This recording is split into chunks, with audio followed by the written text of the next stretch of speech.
Hey, as we get started here, I'd like to ask everybody a little bit of a favor. If you could go to whatever app you're listening on and leave a comment or a review, that would be awesome. I don't care what the comment is. Tell me you like lima beans. Lima beans do need love, but I don't think anybody actually likes it. But let's get on to an occupation that might be a little more difficult and a little more dangerous than podcasting.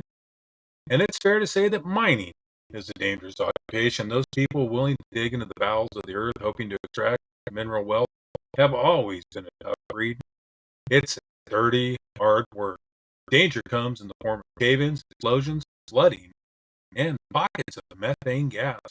Rules and regulations can attempt to make it safer, but if companies are willing to compromise, then it doesn't really get all that safe. It might even be fair to say that miners know these dangers and accept them as they descend into the depths. But if the dangers of the mine were compounded by what's happening outside the mine, in the cool, clean air, daylight, well, that's another story. Welcome to History is Criminal. We're jumping back into the coal fields of 1914 Colorado, one of the most tragic, violent events in the history of the American labor movement. And it was no accident. It was intentional. It was warfare. Capitalism versus labor. It was the Ludlow Massacre. The 1800s saw a change in the American and European way of working. The Industrial Revolution and Transportation Revolution gave birth to the factory system. At the opening of the 19th century, the vast majority of work lived on small farms. Manufacturing took place on a small scale. Mills employed just a handful of workers. The owner often worked alongside his employees. Real wealth was in land. Plantations dominated the economics of the southern United States, while landlords rented plots of land to the lower class. The merchant class was growing in the north. They played a major role as a middleman between the manufacturer and the market. Slater's Pawtucket cotton spinning mill was a sign of what was to come. A factory built on the stolen technology from Britain. As the mills grew, cities grew around them. Workers now became reliant on the factory. 12 to 14 hours in the factory left little time for anything but work. The mill town was the next step in the process. Factory owners rented homes to their workers. Employees purchased foods and goods in company stores, and children were even educated in company-run schools. Logically, company script came next. Now, this was company money that could only be accepted at company-owned businesses. While not illegal, it certainly seemed like a crime. Drawing the line between morality and legality, it was routine when the company faced hard times to cut the workers' pay while maintaining prices in company stores and rents, and even sometimes raising them. If workers came up a little short, they could borrow against future wages. Like the song says, I load 16 tons, and what do I get? Another day older and deeper in debt. As the Industrial Revolution kicked into high gear, coal would become its lifeblood. The power of water wheel gave way to the power of steam. Ships, trains, factories, and even heating homes were all powered by the black sedimentary rock. Archaeologists believe that the Romans in Britain first started using coal in the 3rd century AD. Native Americans were heating and cooking with coal in the 1300s, about the same time as the first shipments of coal started to arrive in London. Europeans would discover coal in the Americas in 1673. By the 1700s, people started to realize that they could get coal to burn hotter and, believe it or not, cleaner than wood charcoal. The first commercial coal mine opened in what would become the United States in 1748. By the end of the 1800s, coal was a business that was dominating the economy, and that meant people, men and boys mostly, would have to dig into the earth to extract the oily black rock. It also meant that if you controlled coal, you controlled the economy. Enter into our story men like Andrew Carnegie and John D. Rockefeller. Each would take control of a segment of the exploding American economy in the late 1800s. Carnegie, an immigrant who started in the sweatshops as a bobbin boy, would end up dominating the steel industry just as the country was making that transition from iron to steel. He was ruthless in business and hard on labor, the Homestead strike being just one example of how the rich had little issue with open warfare on the working class. John D. Rockefeller began investing in oil before most people saw the value in it. And just like Carnegie, he was a terror in the business world. Despite their unbelievable wealth, they, like everyone else, were dependent on coal. Unlike everyone else, they had an answer. Just buy the coal. All the coal. Now we can use terms like vertical and horizontal consolidation and debate trust versus monopoly. While that's all great for a lesson in economics or how to be a robber baron, what it comes down to is that a small handful of men control the fuel giving life to one of the fastest growing economies of the world. With that comes virtually unchecked power. In Colorado, coal was king in 1910s. Over 10% of the state's population worked in the coal industry. At the forefront was the Colorado Fuel and Iron, alone employing half of that workforce. In 1902, John David Rockefeller, the richest man in the world, purchased controlling interest in the company. In 1911, John D. turned control of the company over to his son, John D. Rockefeller Jr., who we'll just call Junior to limit confusion. Junior would manage the operation from his office on Broadway in New York City. Maybe that's part of the issue. Often in the world of high finance, you have people running factories far removed from the heart of the industry. People who know numbers and spreadsheets but don't know a pick from a hoe. You kick that any way you want. It is easier to look down on workers if you have never spent time on the floor mill. Or is it the wealth that builds the detachment from work? Businesses have to make profits. It's the basis of capitalism. Without profits, why would anyone invest the capital to start a business in the first place? Even in the controlled economy, some things have to operate at a profit to pay for the things that don't. But when we forget that without workers, there is no profit, no production, no product, when all that becomes far more important than the worker, real crime, big crimes, crimes on a mass scale, not only become possible, but inevitable. Paid by the tonnage, any work that didn't bring coal out of the ground was seen as wasted time. Dead work, it was called. It was discouraged. Taking time to shore up ceilings, cleaning debris was unpaid. What passed for mining regulations at the time were more like quaint suggestions, and enforcement was a joke. The Bureau of Mines was commissioned in 1910, but actually kept no records of mines cited for safety violations until the 1930s. It also seemed they did little to inspect mines at all. All this meant that workers who wanted to make more money would be encouraged to cut corners if it meant pulling more coal from the ground.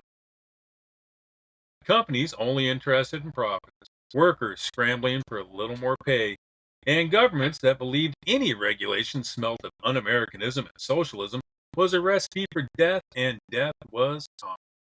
During 1884 and 1912, 1,700 men and boys died in the Colorado mines. Death rates in the Colorado mines were more than double the national average. In 1913 alone, 110 men died in mine-related accidents in Colorado. If the miners had a grievance, there was little that could be done. Paid approximately $1.68 a day, or $56 in 2020 dollars, in company scrip. Savings was impossible. Scrip was only usable at country stores and to pay rent for company-owned homes. The homes rented for somewhere in the area of $2 or $66 in 2026 money per room. Evidence suggests that most of the homes were little more than one or two room shacks with basic amenities, such as a coal burning stove and a wash basin. Thin, uninsulated walls caused heat loss so bad that the only area closest to the stove would remain warm during the Colorado winters. Food was purchased at a company store, as were clothing and other necessities. Ironically, they also had to purchase the coal to heat their homes. The same coal they had likely pulled from the ground. The use of scrip made the miner totally dependent on the mining company, unable to comparison shop, mining families were forced to pay the high prices of the company stores, with the town and local government literally owned by the companies. There was nowhere for the miners to turn.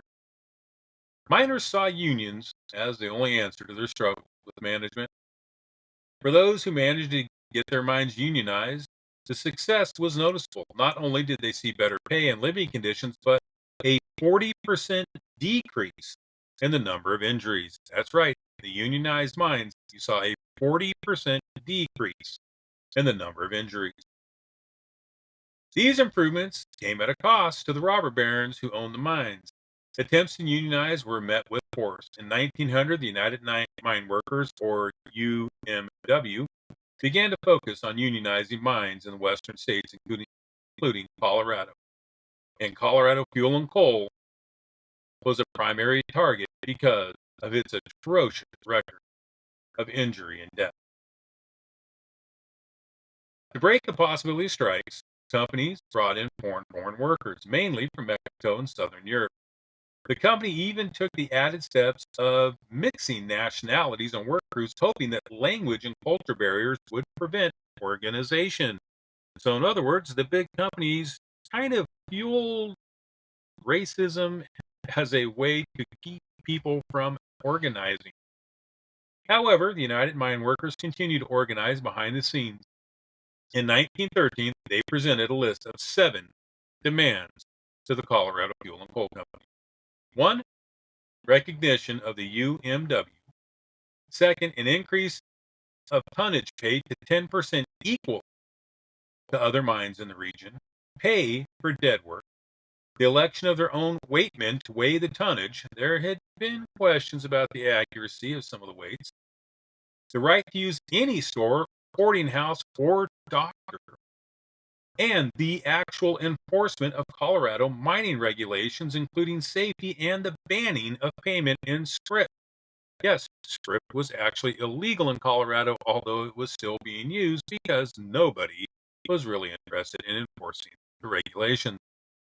The company chose to ignore these demands of the workers, and in return, the UMW called for a strike on the 23rd of September, 1913.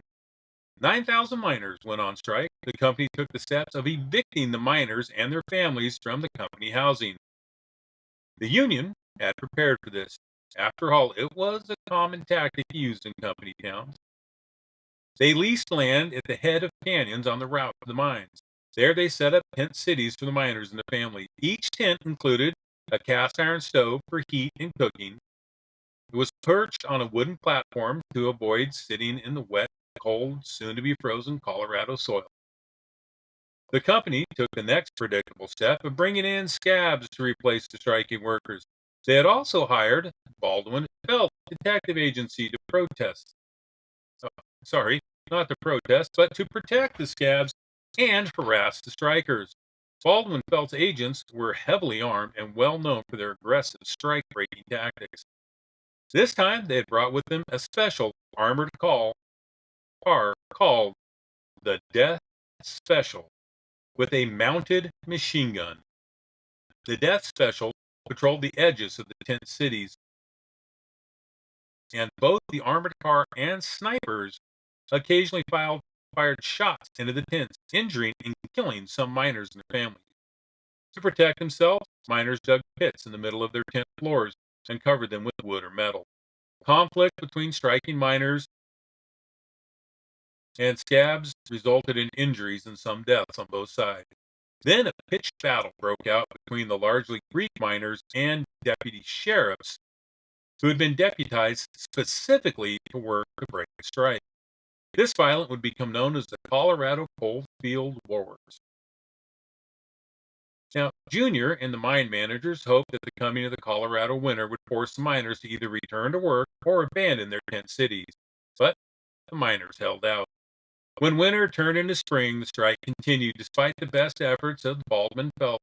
The miners had largely succeeded in keeping the scabs out of the mine. Now, Junior was done playing games at this point. He gave Governor Elias Ammons his marching orders. Now, we can pretend that the governor acted independently of Rockefeller, but that falls apart once you learn that Rockefeller, not the state of Colorado, paid the wages for the National Guard that was brought in to end the strike. That's right. Junior was paying the Guard out of his own money like it was his own personal corporate army. When the Guard first reached the coal fields, the miners thought they had come to protect them and put an end to the violence. But it soon became clear that they were there to support the interests of Rockefeller, not the people of Colorado. The Guard brought in strikebreakers without informing the strikebreakers that there was in fact a strike taking place or even where exactly they were going. This was done under the cover of night. Guardsmen attacked, beat, and arrested protesters and strikers. When a women's group marched through the streets of Trinidad, Colorado in support of the strikers, the Guardsmen charged in on horseback, driving off the peaceful protesters. Then in April, 2 companies of guardmen were stationed on the hills overlooking the largest of the 10 encampments at Ludlow, Colorado. Machine guns surrounded the tent city, and on the 20th of April, at sunrise, the assault began. Rifle and machine gun fire poured into the tents. Miners fired back after hours of shooting. The miners' leader, Lou Takasi, was called to come forward to discuss a truce. Once in the hills, away from the tents, he was clubbed in the head with a rifle by Lieutenant Carl Linderfelt. And while he lay on the ground with a fractured skull, he was shot dead. At sunset, the guardsmen came down from the hills and set fire to the tents. 13 of the people who fled the inferno were shot while escaping. The next morning, as remnants of the encampment smoldered, a telephone lineman walked among the ruins. He lifted debris off one of the tent sites, and there in a pit that had been in the floor, he found the bodies of 11 children and 2 women. The bodies of 3 dead miners lay along the railroad track. For 3 days, the Guard did not allow their removal, wanting passing trains to see the carnage. Newspapers would dub the incident the Ludlow Massacre. The total number killed in the attack is disputed. For sure, there were at least 23 men, women, and children killed. Those were part of a mass funeral held in Trinidad. Some sources put the number higher. Julie Mae Courtney, a contemporary reporter from Mother Earth magazine, put the number at 55. She described in great detail how the guardsmen stormed the encampment, lighting the 2 largest buildings on fire first, then using kerosene to spread the fire to the tents. She wrote, "From the blazing tents rushed women and children, only to be beaten back into the fire by the rain of bullets from the militia. The men rushed to assist their families, and as they did so, they were dropped by the whirling messengers of death, sped surely to the mark."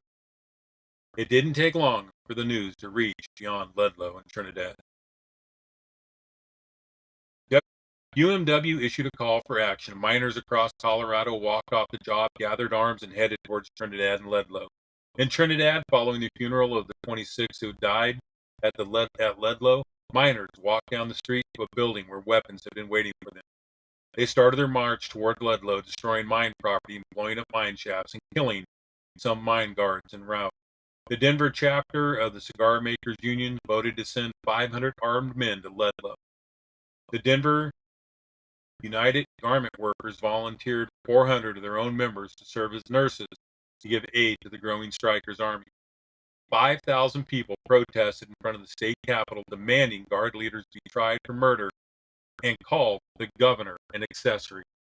As a trainload of soldiers ready to travel to Trinidad, 28 of its company refused to go and cussed the 350 who boarded the train.